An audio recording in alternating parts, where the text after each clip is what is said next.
ఏమేమి వేసా?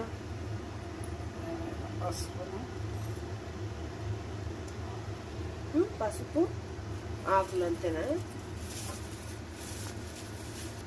ఎప్పటి వరకు మరగాలి ఇలా? ఒక వంతు. ఓకే. జామాకుల్ని ముందు రోజు నానబెట్టుకొని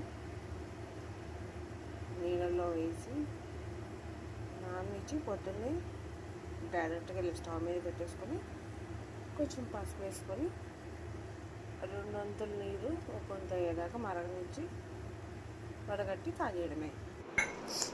ఓకే. ఇప్పుడు గ్లాసులో తేనె వేసుకొని ఆ మరిగిన నీటిని పోసుకొని తాగేయడమే.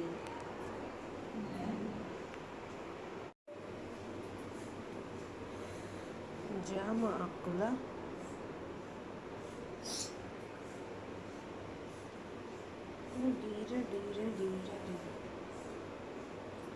వడకట్టి తాగాలి.